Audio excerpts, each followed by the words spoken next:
Assalamualaikum warahmatullahi wabarakatuh. Perkenalkan, nama saya Latifah Putri Pawitan dengan NIM 2020 12 11 037. Pada kesempatan kali ini, saya akan mempresentasikan hasil tugas saya dalam mata kuliah Metode Penelitian Akuntansi dengan dosen pengampu yaitu Bapak Dr. Sparta, SE, ME, AKCA.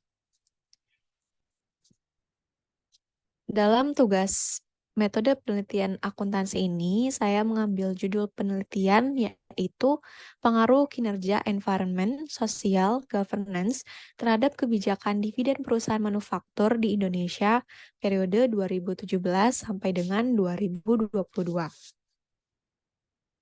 Dalam beberapa tahun terakhir ini, perhatian terhadap praktik bisnis yang berkelanjutan seperti kinerja lingkungan, sosial, dan juga tata kelola perusahaan atau ESG ini telah meningkat secara signifikan di Indonesia. Jadi perhatian terhadap ESG itu sekarang sudah meningkat.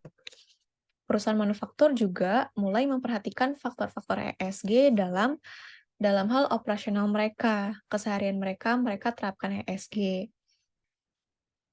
Perusahaan-perusahaan ini juga semakin menyadari bahwa mengadopsi praktik ESG ini memberikan manfaat untuk jangka panjang bagi keberlanjutan bisnis mereka. Penerapan ESG ini diharapkan dapat mempengaruhi reputasi, nilai perusahaan, dan juga citra perusahaan itu sendiri. Nah, selain itu, salah satu aspek penting yang menjadi perhatian perusahaan adalah kebijakan dividen.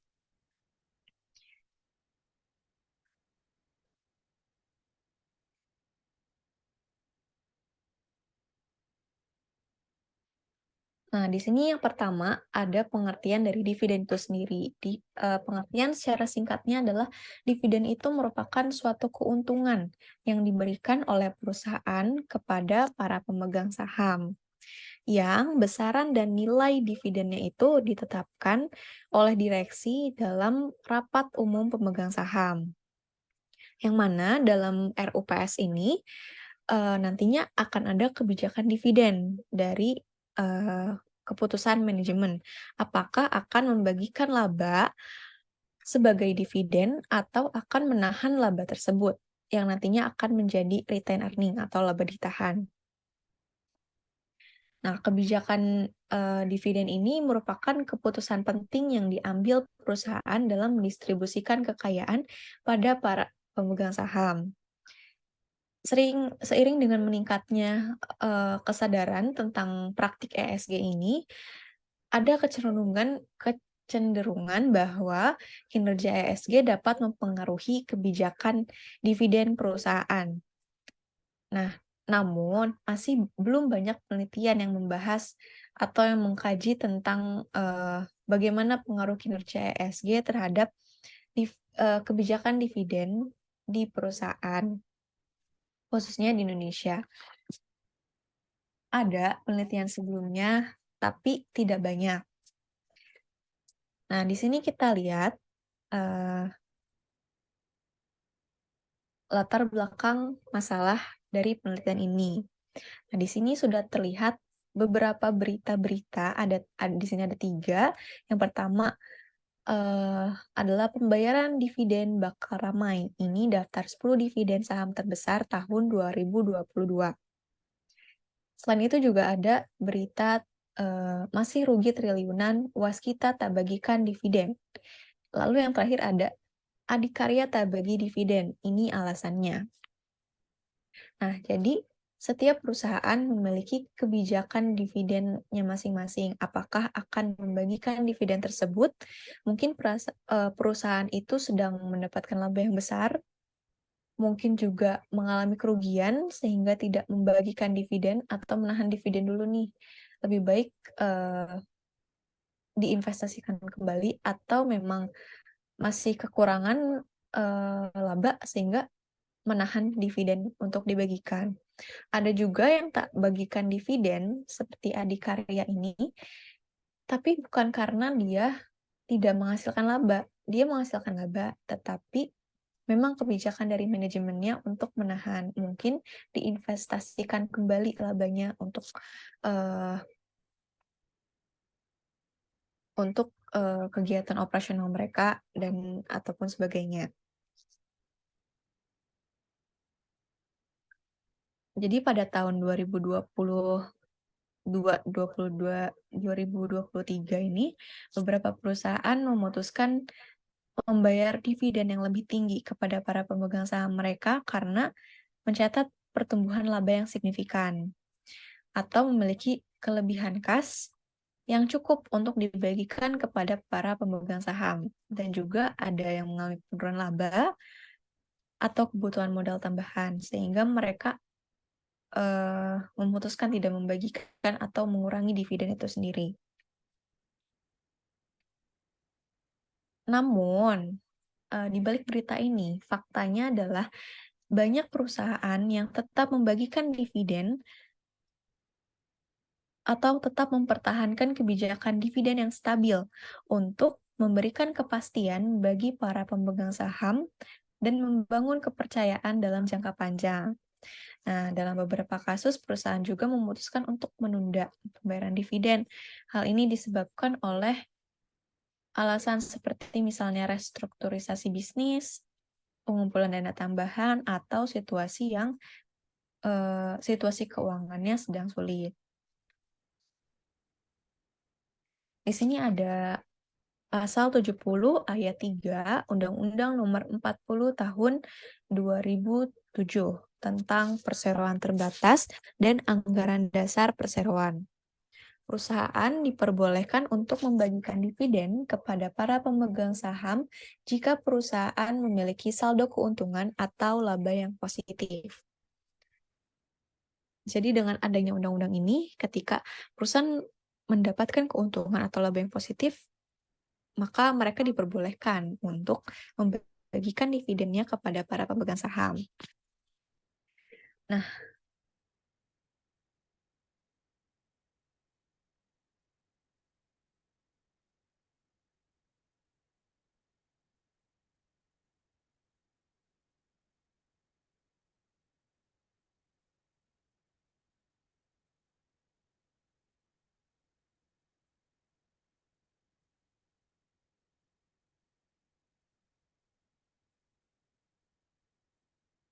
Nah, dari latar belakang masalah ini, eh,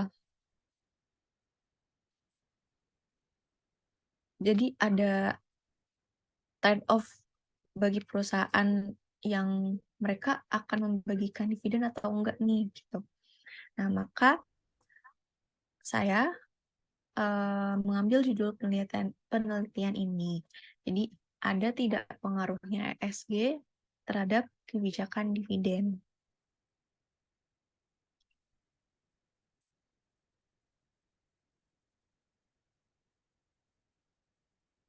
Karena dari penelitian sebelumnya itu, beberapa penelitian mengatakan bahwa pembayaran dividen yang lebih stabil ditunjukkan oleh perusahaan yang menerapkan prinsip environmental, sosial, dan governance. Nah, perusahaan yang memiliki skor ESG yang tinggi atau mengungkapkan keselarasan jangka panjang yang lebih baik dengan pemegang saham dan pemangku kepentingan lainnya karena membagikan keuntungan yang lebih stabil secara proporsional. Nah, selain itu juga penelitian yang lain membuktikan bahwa terdapat hubungan yang positif antara peringkat ESG dengan kebijakan dividen.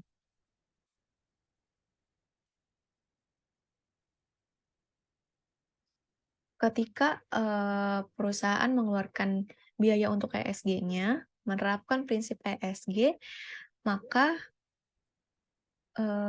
kemungkinan akan mempengaruhi besarnya dividen yang dikeluarkan oleh perusahaan juga. Jadi semakin tinggi penerapan ESG, semakin tinggi juga berpengaruh terhadap kebijakan dividen.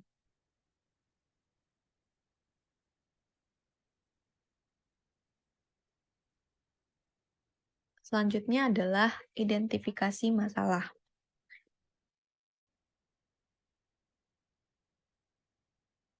Salah satu masalah yang muncul ini adalah adanya trade-off yang tadi saya sudah singgung sedikit, adanya trade-off antara pembayaran dividen kepada pemegang saham dan investasi dalam inisiatif ESG. Perusahaan mungkin menghadapi dilema tentang sejauh mana mereka harus mengalokasikan dana untuk membayar dividen kepada pemegang saham, atau untuk menginvestasikan dana tersebut dalam proyek-proyek yang berkontribusi pada kinerja ESG perusahaan. Keputusan ini dapat mempengaruhi pertimbangan manajemen dalam menentukan kebijakan dividen yang tepat. Jadi maksudnya trade-off itu eh, si manajemen ini bingung apakah dia akan membayarkan dividen, mengeluarkan dari labanya untuk dikeluarkan menjadi dividen, atau akan diinvestasikan hasil dari laba itu untuk proyek-proyek mereka gitu. Jadi keputusan-keputusan ini, keputusan-keputusan apakah dia akan berkontribusi dengan ESG itu akan mempengaruhi pertimbangan manajemen dalam menentukan kebijakan dividen.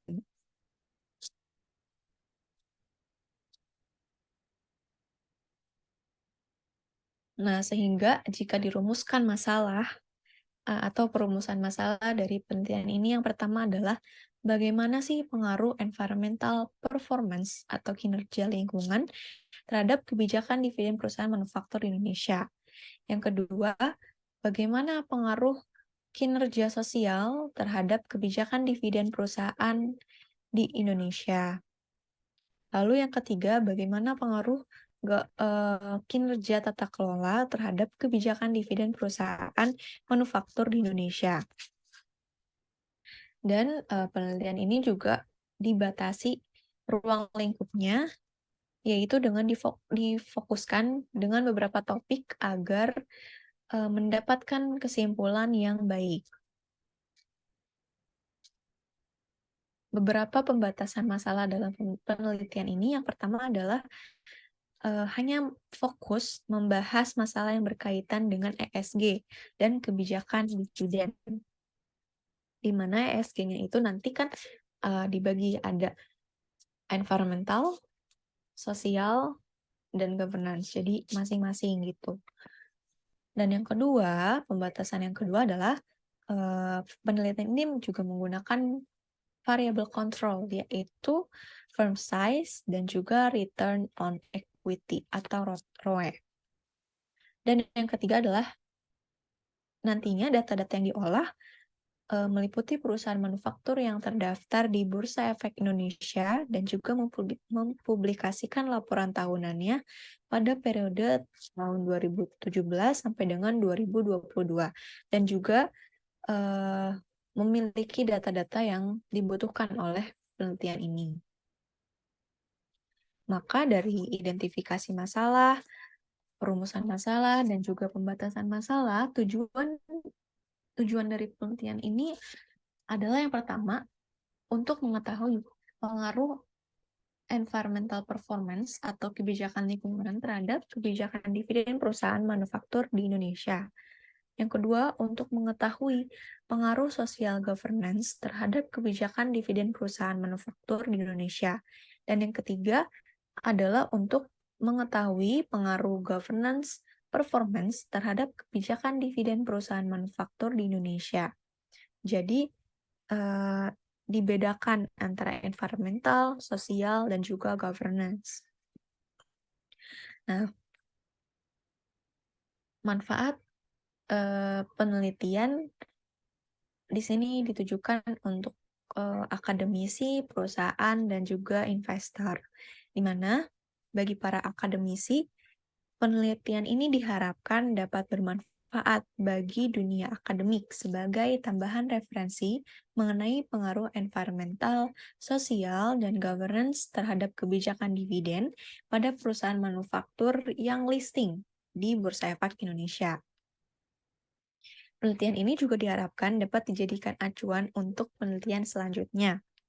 Lalu manfaat yang selanjutnya untuk perusahaan. Diharapkan dapat menjadi bahan pertimbangan dalam membuat kebijakan dividen dengan menerapkan praktik environmental, sosial, dan juga governance. Dengan adanya praktik ini, nanti bagaimana akan mempengaruhi keputusan bagi para manajer. Dan yang ketiga adalah bagi para investor, di mana dengan penelitian ini diharapkan dapat menjadi tambahan referensi ketika investor itu akan berinvestasi di perusahaan manufaktur yang listing di Bursa Efek Indonesia. Nah, melalui penelitian ini juga investor dapat mengetahui bagaimana sih pengaruhnya ESG pada perusahaan manufaktur mempengaruhi kebijakan dividen. Dan tidak lupa, penelitian ini juga diharapkan bermanfaat untuk peneliti sendiri, yaitu untuk memperluas pemahaman dan pengetahuan peneliti tentang pengaruh ESG terhadap kebijakan dividen pada perusahaan manufaktur yang listing di Bursa Efek Indonesia.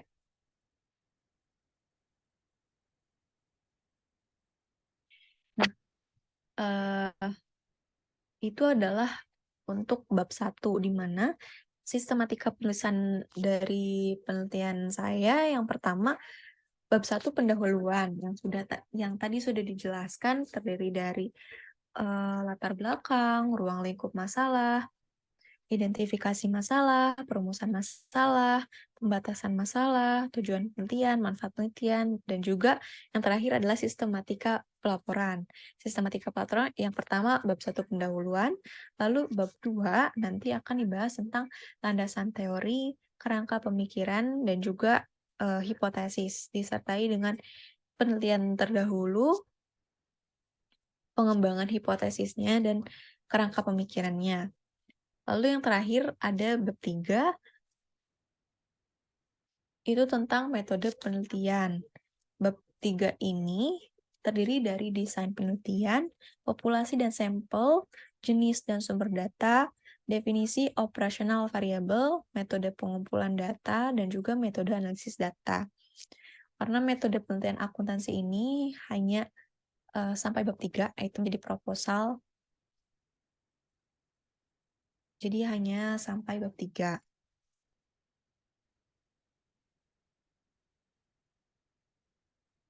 Nah, di sini kita masuk ke bab 2, yaitu landasan teori. Yang pertama ini adalah grand teorinya. Nah, di sini yang berkaitan dengan penelitian ini tuh ada 3 grand teori. Yang pertama adalah teori agensi atau agensi teori. Nah, teori agensi ini menjelaskan hubungan antara prinsipal, pemilik atau pemegang saham, dan agen, manajemen perusahaan. Teori ini mengakui adanya konflik kepentingan antara prinsipal dan agen karena perbedaan tujuan dan informasi yang dimiliki oleh keduanya. Menurut Jensen and McLean,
nah, jadi pemilik perusahaan itu kan umumnya menginginkan dividen yang tinggi sebagai pengembalian atas investasi mereka.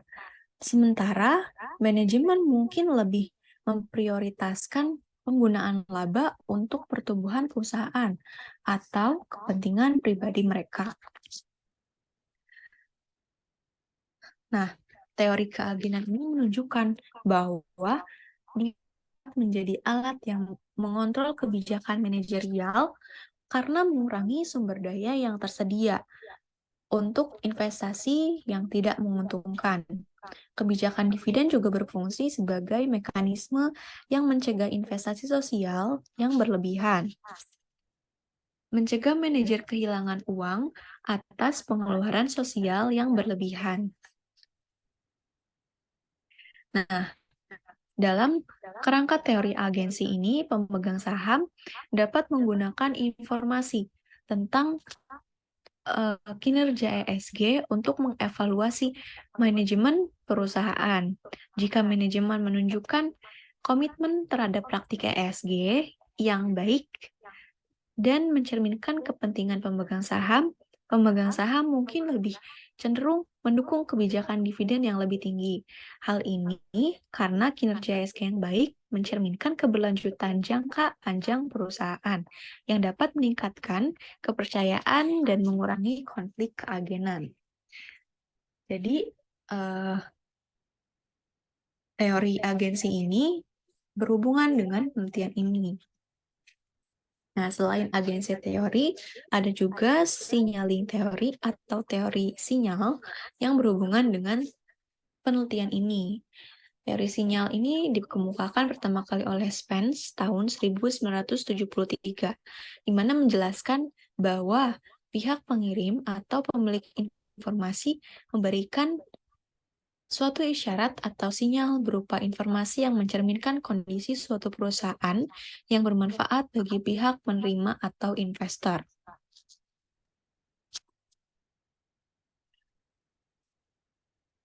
Nah, signaling teori ini membahas mengenai pihak dengan informasi yang lebih banyak.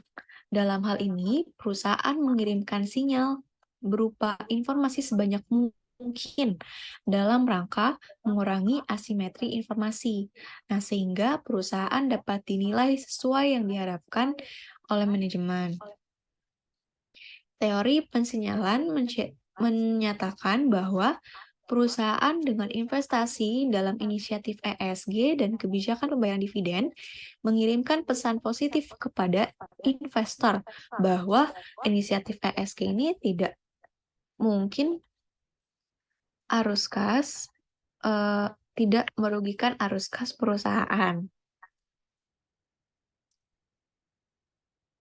Perusahaan yang memiliki kinerja ESG yang baik dapat menggunakan kebijakan dividen tersebut sebagai sinyal bahwa mereka adalah perusahaan yang bertanggung jawab secara sosial ataupun secara lingkungan.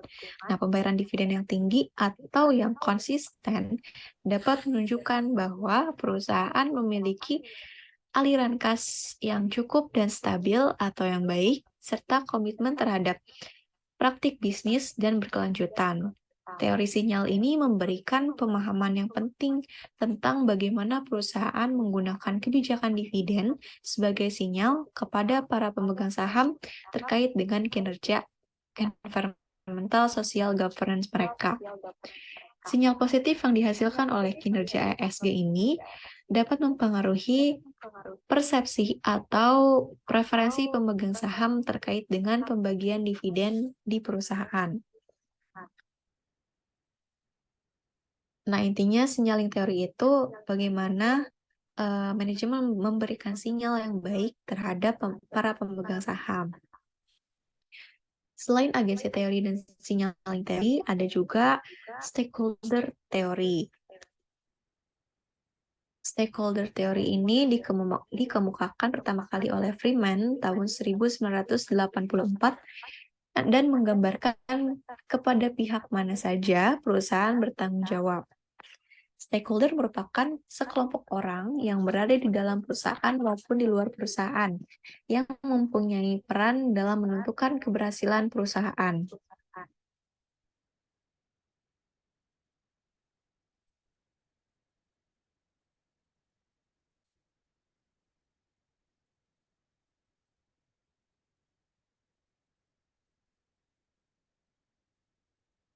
Stakeholder perusahaan ini tidak hanya shareholder saja, tetapi juga terdapat kelompok lain yang merupakan stakeholder juga, seperti pelanggan, pemasok, karyawan, kreditur, politisi, pemerintah, dan juga masyarakat yang merupakan stakeholder.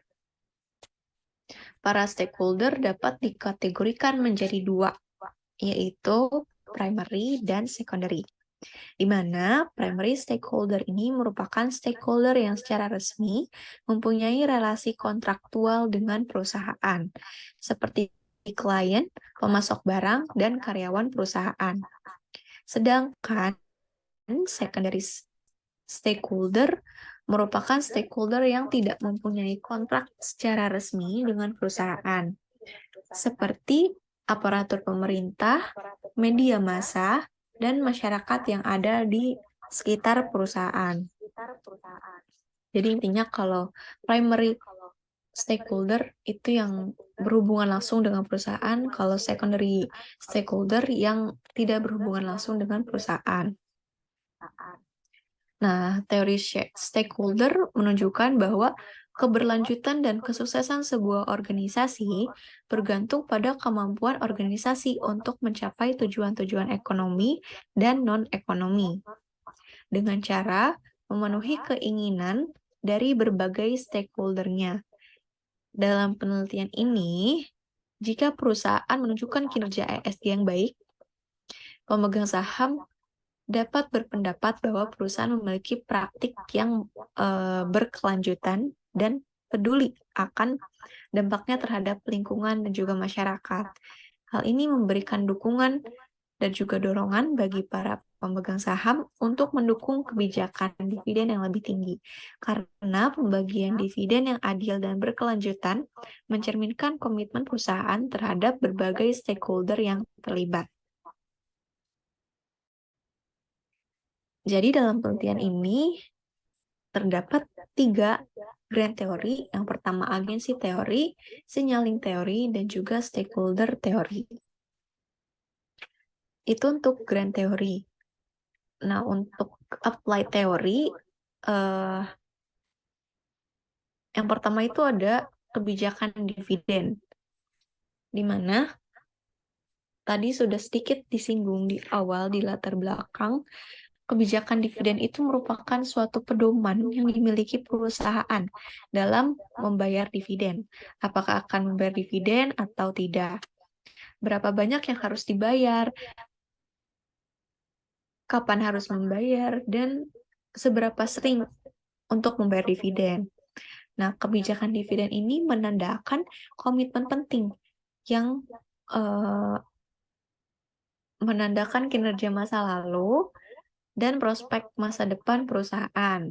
Besaran nilai dan waktu ditentukan dalam rapat umum pemegang saham. Tadi di awal sudah dijelaskan. Nah, alasan mengapa perusahaan membayar dividen bisa bermacam-macam. Seperti signaling teori ini, dividen bertindak sebagai sinyal untuk menarik calon investor. Sedangkan beberapa penelitian yang lain percaya bahwa dividen dapat digunakan sebagai metode untuk mencegah masalah keagenan di dalam perusahaan. Berarti itu sejalan dengan teori agensi. Temuan lain juga menunjukkan bahwa dividen ini dianggap menguntungkan bagi para pemegang saham karena menjamin pengembalian tertentu atas investasi mereka. Ini juga berhubungan dengan teori stakeholder. Dividen merupakan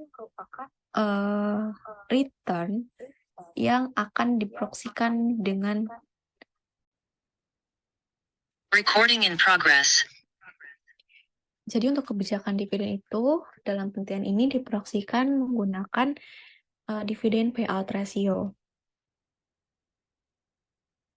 Nah, apply teori yang kedua setelah kebijakan dividen yaitu ada environment, sosial, dan governance atau ESG.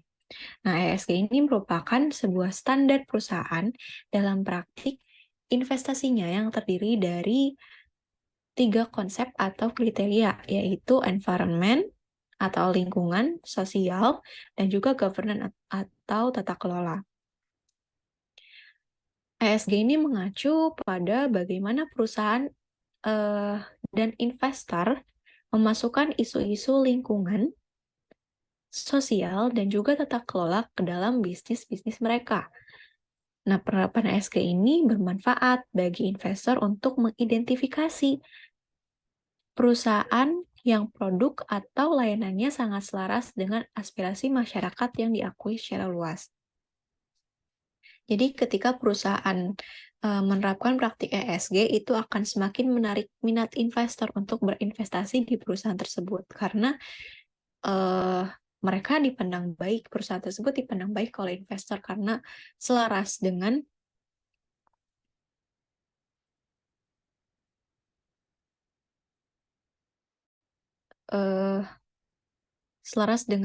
aspirasi masyarakat yang diakui secara luas.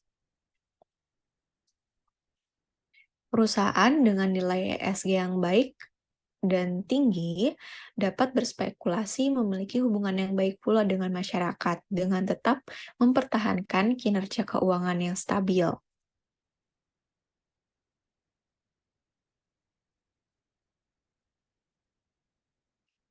ESG scoring ini, jadi ada skor-skornya yang merupakan seperangkat skor yang terdiri dari 3 pilar berbeda, yang dimana kita tahu kan ESG ada environment, sosial, dan juga governance. Bagaimana mereka ini akan berpengaruh terhadap bisnis ini akan bereaksi terhadap isu keberlanjutan termasuk aspek 3 tadi, lingkungan, sosial, dan juga tata kelola.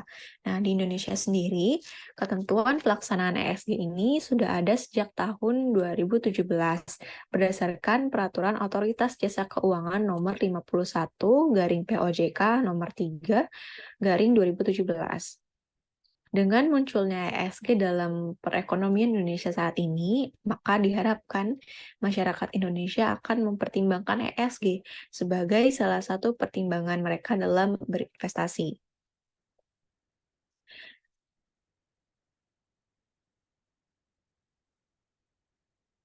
Untuk kriteria-kriteria penilaian ESG ini, kan ada 3 aspek. Ada aspek lingkungan, sosial, dan juga aspek tata kelola. Nah, aspek lingkungan ini bisa dinilai produk dan inovasi produk berkelanjutan. Lalu yang kedua, sumber daya dan keanekaragaman hayati. Lalu selanjutnya emisi gas rumah kaca dan juga manajemen limbah. Dan untuk aspek sosial itu ada pelatihan dan pengembangan pegawai, praktek kerja, kesehatan dan keselamatan kerja, keamanan produk, dampak sosial lingkungan. Nah, jadi ketika perusahaan menerapkan praktik dari aspek sosial seperti misalnya pelatihan dan pengembangan pegawai. Nah, skor ESG-nya ketika perusahaan menerapkan praktik tersebut akan akan lebih besar daripada perusahaan yang tidak menerapkan praktik tersebut. Lalu untuk aspek tata kelola, itu seperti mekanisme perlindungan hak memegang saham. Lalu juga ada kompetensi dan peran Dewan Komisaris dan Direksi, lalu kualitas dan keterbukaan informasi, etika bisnis, dan keterlibatan pemangku kepentingan praktek manajemen keberlanjutan.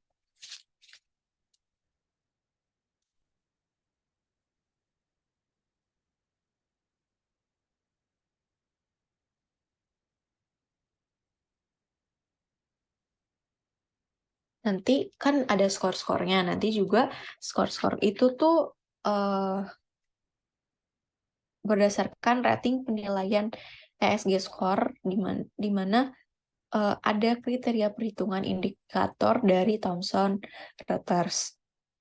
Ada range skor ESG yang nanti ada skor ESG-nya, ada misalnya A+, itu berarti emang sangat baik kinerja ESG-nya, lalu A min, B plus sampai dengan D min. D min itu berarti ESG-nya nilainya kecil. Nah, apply teori selanjutnya, tadi kan untuk kebijakan dividen itu untuk variabel dependen saya dan juga variabel independennya adalah ESG. Nah, selain variabel tersebut ada juga variabel kontrol, yaitu ukuran perusahaan dan juga ROE. Ukuran perusahaan sendiri merupakan besar kecilnya perusahaan dilihat dari nilai ekuitas, nilai penjualan atau nilai total aktiva. Perusahaan yang besar relatif lebih stabil dan lebih mampu menghasilkan keuntungan yang lebih besar daripada perusahaan kecil.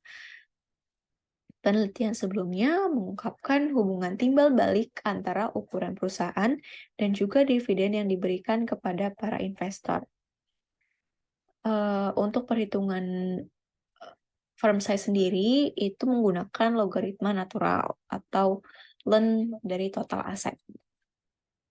Selanjutnya adalah teori tentang return on equity. Return on equity ini merupakan jumlah laba bersih kembali sebagai persentase dari ekuitas saham.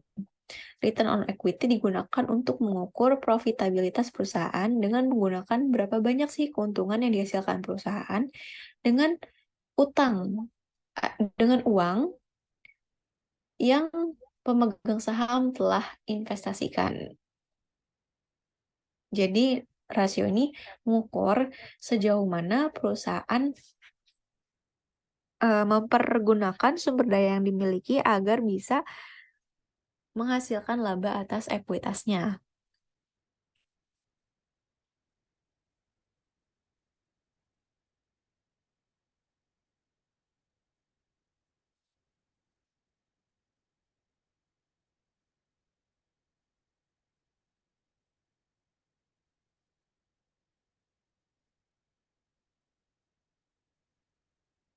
Setelah landasan teori itu masuk ke penelitian terdahulu. Di sini saya ada 10 penelitian terdahulu, tapi di sini hanya yang dicantumkan adalah 4.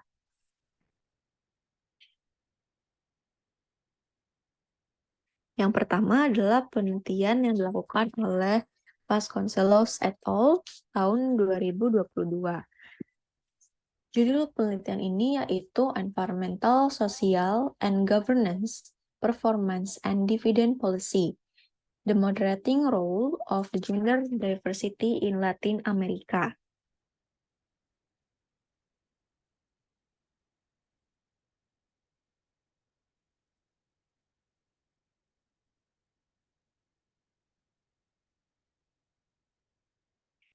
Penelitian ini menyelidiki bagaimana kinerja ESG mempengaruhi kinerja dividen dan apakah keragaman gender memoderasi hubungan ini. Jadi memasukkan variabel moderasi di situ tertera judulnya Role of Gender Diversity dan studinya itu di Latin Amerika. Penelitian ini menggunakan sampel sebanyak 1.700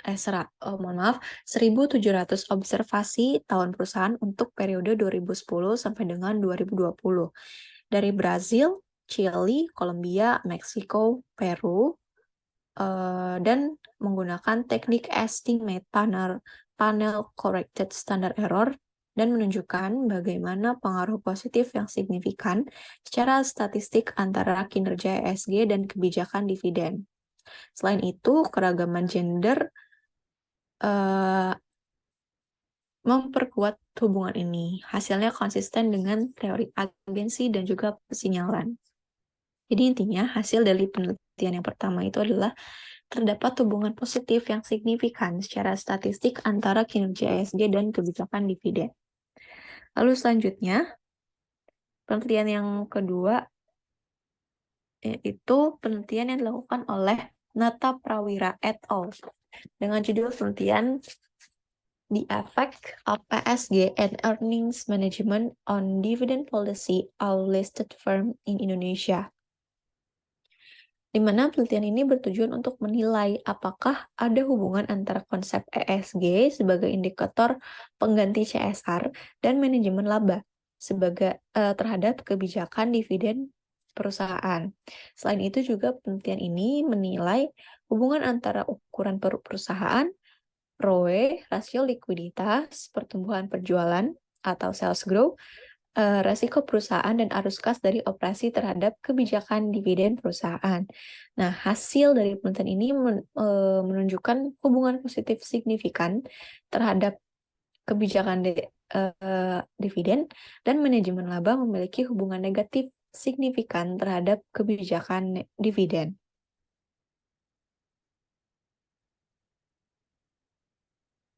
Ini menunjukkan bahwa investor ini sudah mempertimbangkan ESG sebagai pengaruh utama dalam berinvestasi di perusahaan Indonesia. Lalu selanjutnya, untuk penelitian yang ketiga adalah dilakukan oleh Zahid, Taran, Khan, dan Chersan tahun 2022. Di mana penelitian ini berjudul ESG Dividend Payout and the Role Moderating of Audit Quality Empirical Evidence for Western Europe.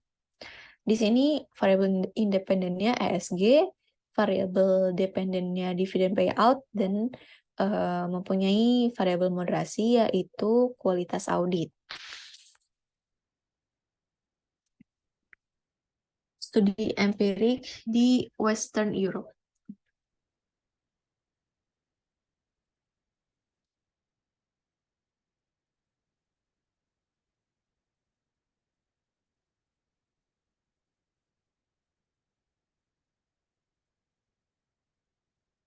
Penelitian ini mempertimbangkan peran moderasi dari kualitas audit. Nah, berdasarkan data perusahaan terbuka, data PT itu di Eropa Barat selama periode 2010 sampai dengan 2019 penelitiannya.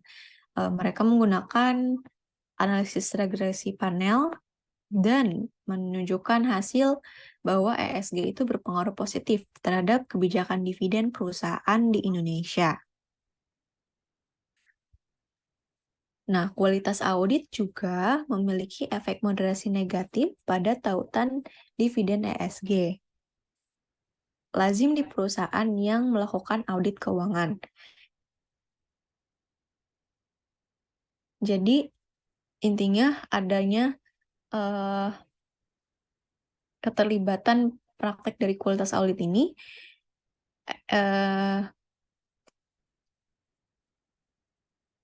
memperlambat hubungan dividen perusahaan.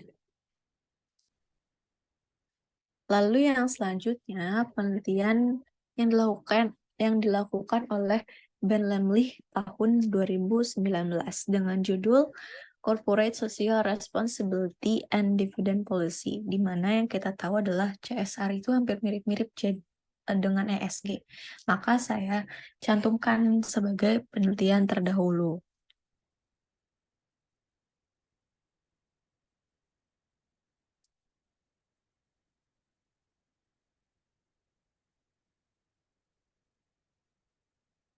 Penelitian ini menggunakan sebanyak 22.839 pengamatan tahun perusahaan Amerika Serikat selama periode 1991 sampai dengan 2012. Range-nya cukup banyak ya. 12, 9, 21 tahun.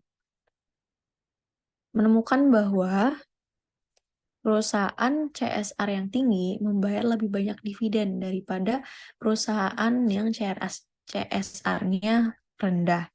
Saat menganalisis stabilitas pembayaran dividen, Ben Lemlich et al. Ini menunjukkan bahwa perusahaan yang tidak bertanggung jawab secara sosial menyesuaikan dividen lebih cepat daripada perusahaan yang bertanggung jawab secara sosial. Pembayaran dividen lebih stabil di perusahaan dengan CSR yang tinggi. Perusahaan CSR yang tinggi dapat menggunakan kebijakan dividen untuk mengelola masalah keagenan yang terkait dengan investasi berlebihan dalam CSR.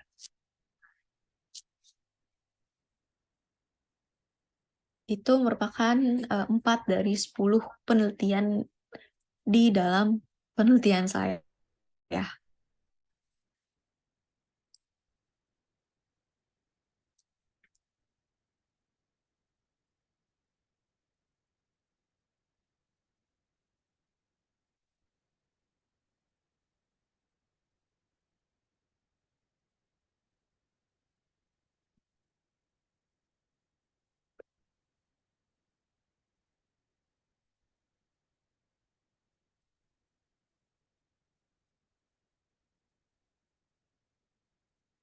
Selanjutnya adalah ada kerangka penelitian dan juga pengembangan hipotesis.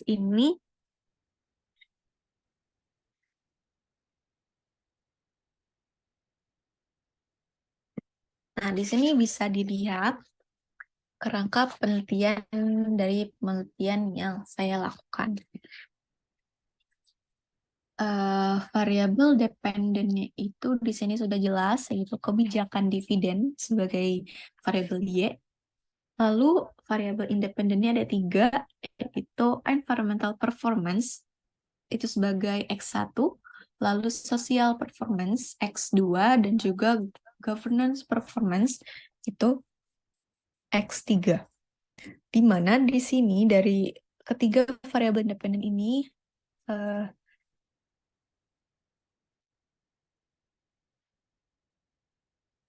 penulis saya ingin menguji apakah benar memiliki dampak positif terhadap kebijakan dividen. Dan juga di sini ada variabel control, yaitu variabel kontrolnya ROE dan firm size. Nah, di sini bagaimana hubungannya antara variabel independen terhadap dependen ini sehingga menghasilkan hipotesis yang ada di sebelah kanan ini.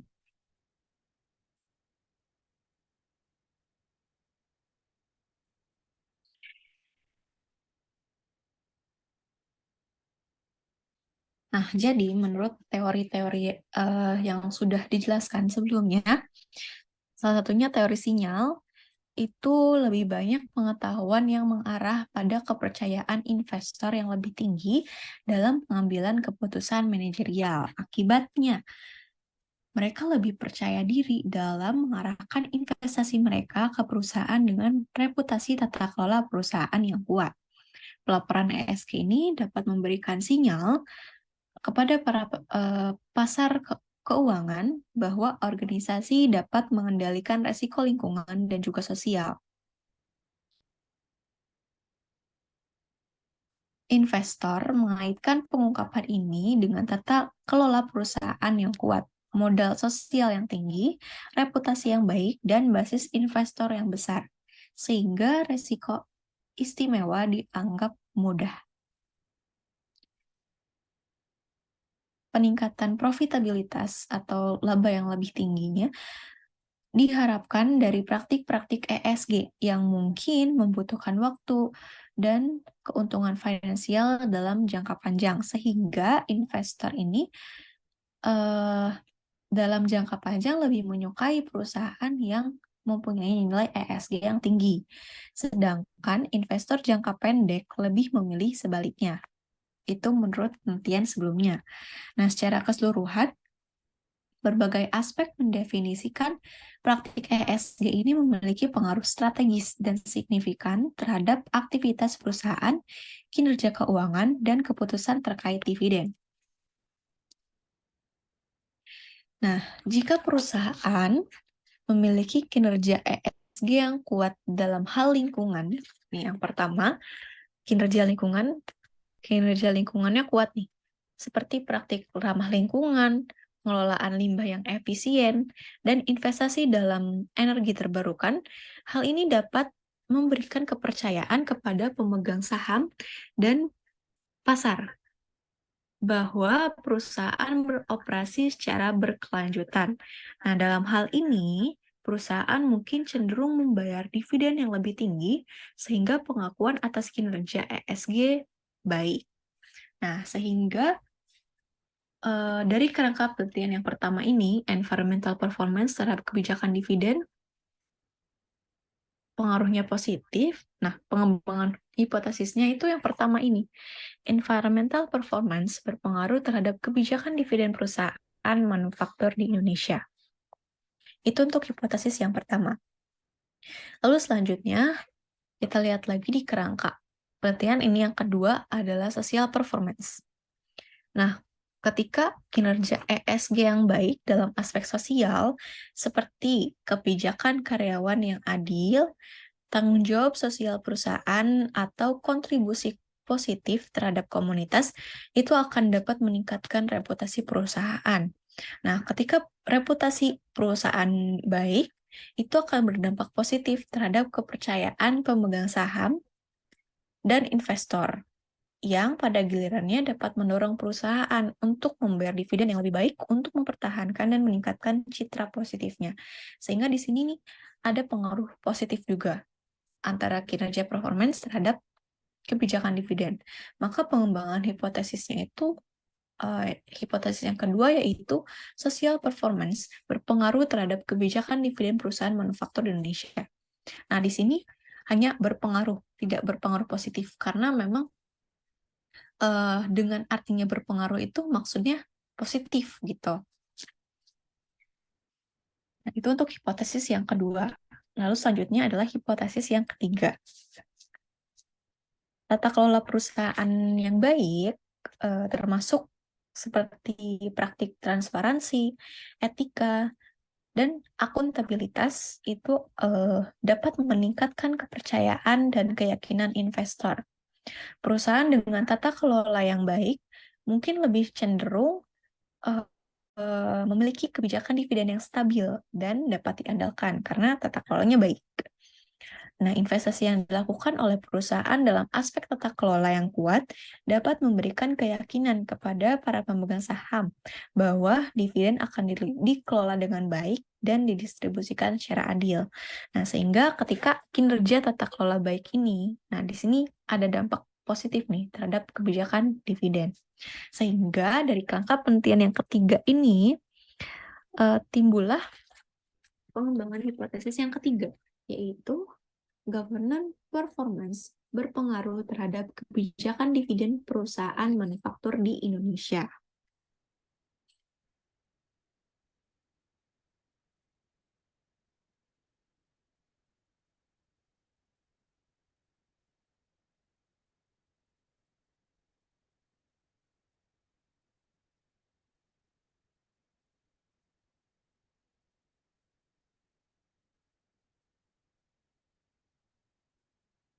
Nah, selanjutnya adalah masuk ke bab 3, yaitu metode penelitian. Nah, di metode penelitian ini membahas tentang hal-hal ini. Yang pertama adalah objek penelitian ini merupakan seluruh perusahaan manufaktur yang memiliki laporan tahunan 2017 sampai 2022 yang dipublikasikan di Bursa Efek Indonesia ataupun di website resmi perusahaannya. Teknik pengambilan sampel ini purposive sampling. Nah, di sini populasinya berjumlah 161 perusahaan manufaktur. Ini per 2023 yang terdaftar itu 161 perusahaan. Mohon maaf, ini periodenya harusnya 17 sampai 2022. Nah,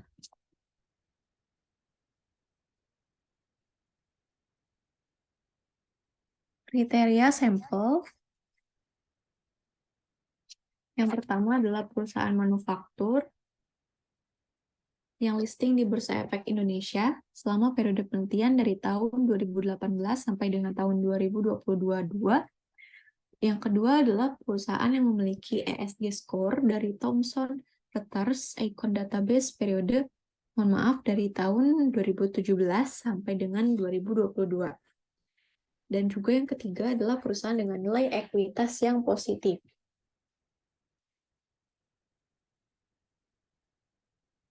Lalu yang keempat adalah memiliki data-data yang lengkap yang dibutuhkan dalam penelitian ini.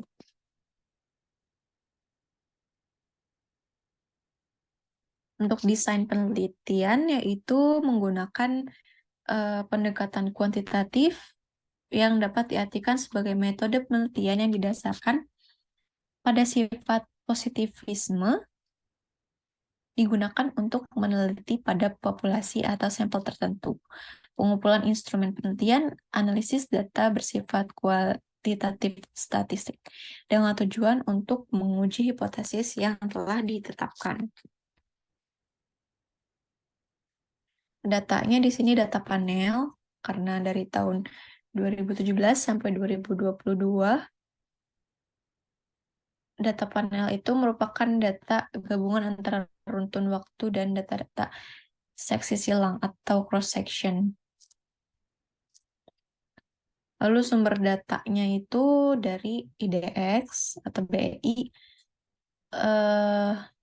dan juga dari laporan tahunan perusahaan atau di IDX atau website resmi perusahaan. Ratingnya SG itu dari IDX. Lalu selanjutnya adalah teknik pengumpulan datanya.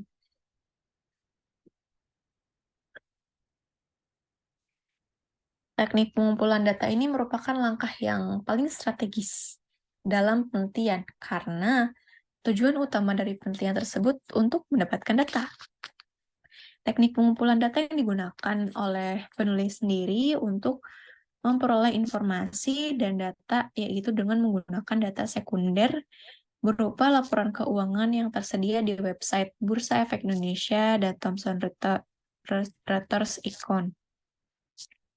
Pertama itu ada metode studi kepustakaan atau sering dikenal dengan tinjauan literatur atau studi literatur, di mana melibatkan pengumpulan, evaluasi, dan analisis kritis sumber-sumber literatur yang relevan dalam bidang penelitian tertentu.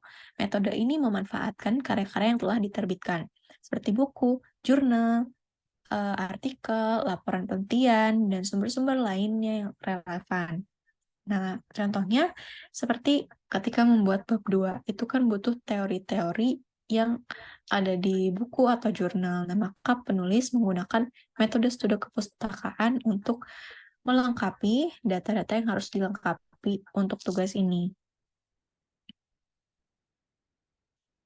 Metode kepustakaan ini bermanfaat untuk yang pertama, mendapatkan pemahaman tentang topik penelitian, lalu juga mengidentifikasi celah dalam penelitian sebelumnya. Yang ketiga, untuk mendukung perumusan hipotesis dan kerangka teoritis. Yang keempat, menyajikan bukti dan dukungan. Yang kelima, mengidentifikasi metodologi dan pendekatan penelitian yang relevan. Selain metode studi kepustakaan, peneliti juga menggunakan metode dokumentasi. Metode dokumentasi ini melibatkan dan pengumpulan dan analisis data dari dokumen-dokumen yang relevan seperti catatan, laporan, surat, kebijakan, arsip, dan dokumen lainnya yang terkait dengan topik penelitian. Metode ini digunakan untuk mendapatkan pemahaman yang lebih mendalam tentang fenomena yang sedang diteliti dan memberikan bukti yang dapat mendukung analisis dari temuan penelitian. Metode dokumentasi ini berharga dalam penelitian karena yang pertama, mendapatkan data historis dan kontekstual. Yang kedua, menyediakan data yang tidak dapat diakses melalui pengamatan langsung. Yang ketiga, memberikan validitas dan keandalan data. Dan yang keempat, mendukung analisis dan temuan penelitian. Serta yang terakhir adalah melengkapi metode pengumpulan data lainnya. Jadi kalau misalnya studi kepustakaan udah nih, tapi masih belum lengkap, nah itu bisa dilengkapi dengan metode dokumentasi.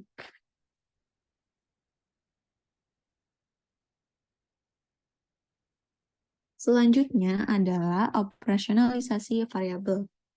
Nah, di sini ada variabel-variabel apa saja yang digunakan dan juga definisinya apa, pengukuran variabel, dan juga ini skala apa. Yang pertama, variabel dependen, yaitu kebijakan dividen, menggunakan proyeksi dari DPR atau dividend payout ratio yang mengukur seberapa besar persentase laba bersih sebuah perusahaan yang dibagikan kepada pemegang saham dalam bentuk dividen.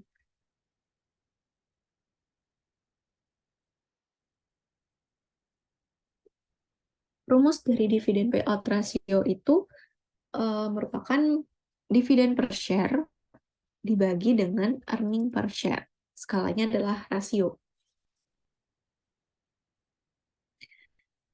Lalu,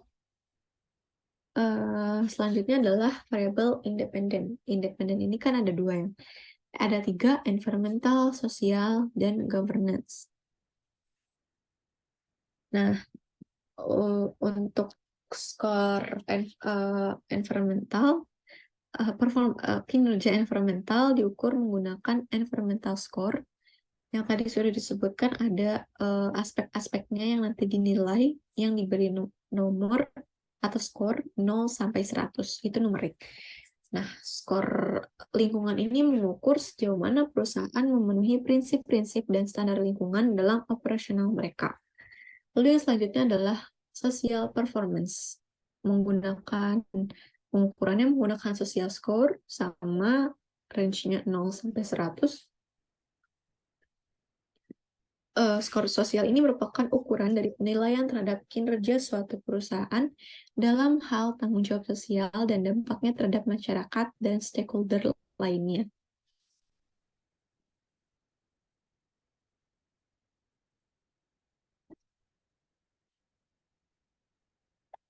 Variabel independen yang terakhir yaitu governance performance.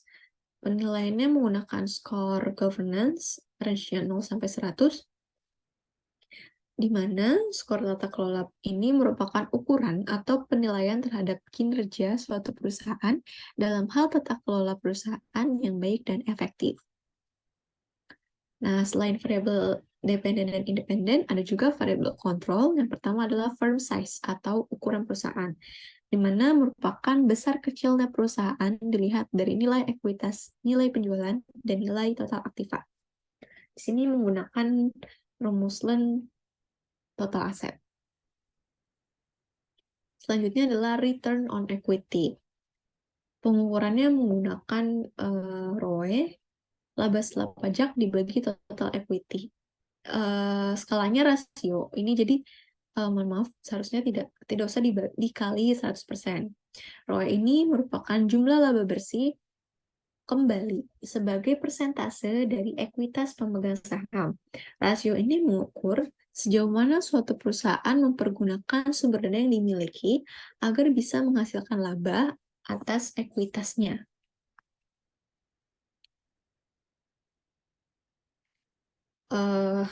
Nah, untuk ESG score ini nanti diolah, ada rumusnya, indeks ESG sama dengan nilai pengungkapan ESG dibagi total pengungkapan maksimal.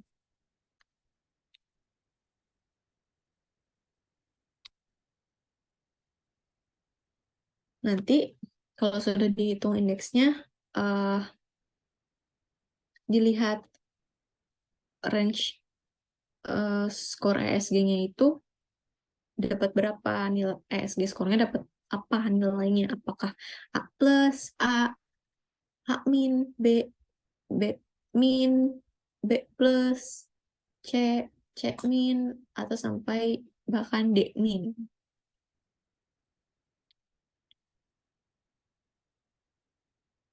Nah, untuk model penelitiannya ada 3, karena kan hipotesisnya juga 3. Yang pertama itu DPR sama dengan alfa ditambah beta kali environment ditambah size ditambah rho ditambah error. Nah, selanjutnya juga sama, tapi beda di variabel independennya aja. Kalau yang model 1 itu B1 kali environmental, model 2 B1 dikali sosial, B3 eh, B1 beta dikali governance. Itu untuk model penelitiannya menggunakan teknik pengolahan dan analisis data sebagai berikut. Yang pertama, pastinya analisis statistik deskriptif yang nantinya akan melihat bagaimana nilai min-nya, standar deviasi, dan juga nilai minimum serta maksimum.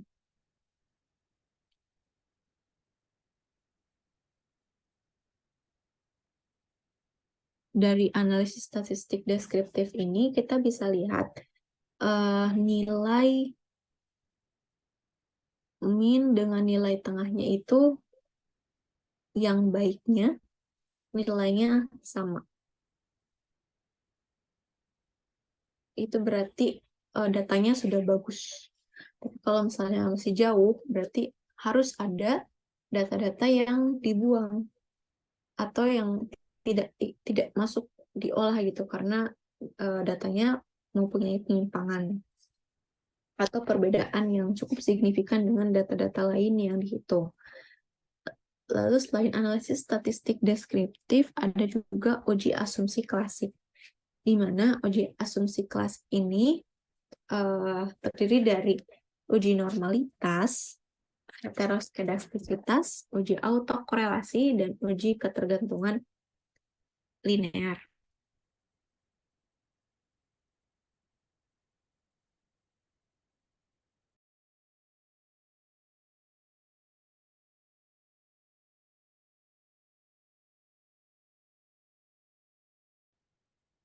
Recording in progress.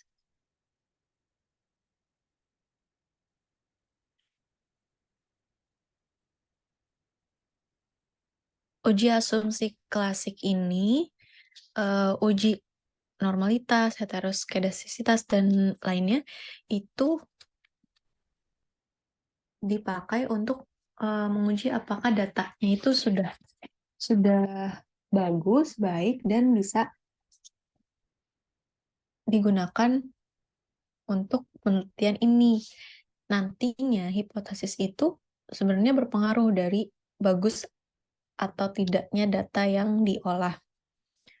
Misalnya, penelitiannya sudah bagus, judul sudah bagus, semua sudah bagus, tapi ketika olah data, waktu uji normalitas, datanya nggak normal. Nah, mungkin bisa jadi juga gini, di normalitas itu datanya normal, tapi hetero auto korelasi itu nggak normal. Nah, nanti mempengaruhi uji hipotesisnya.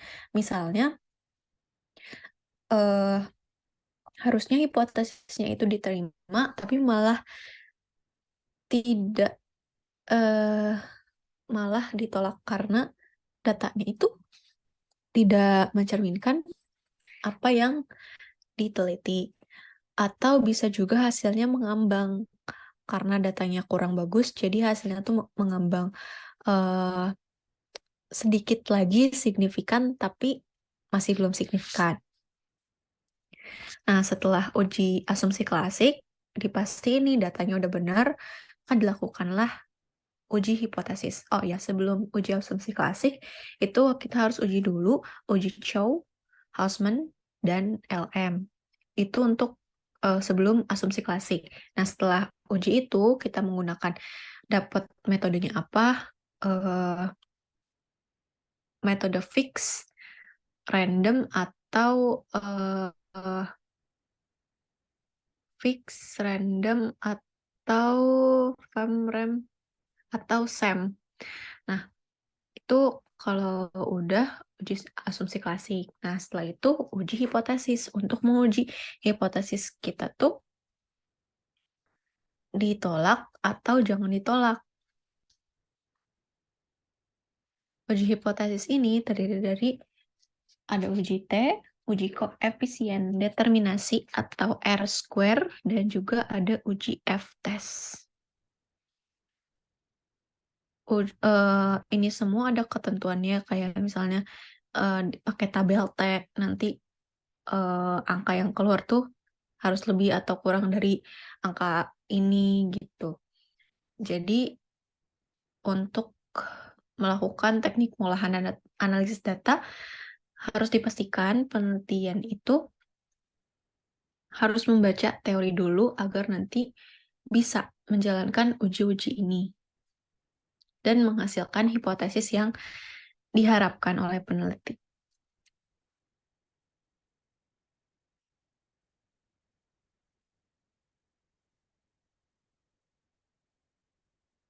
Sekian presentasi dari saya. Mohon maaf apabila terdapat banyak kesalahan. Terima kasih. Wassalamualaikum warahmatullahi wabarakatuh.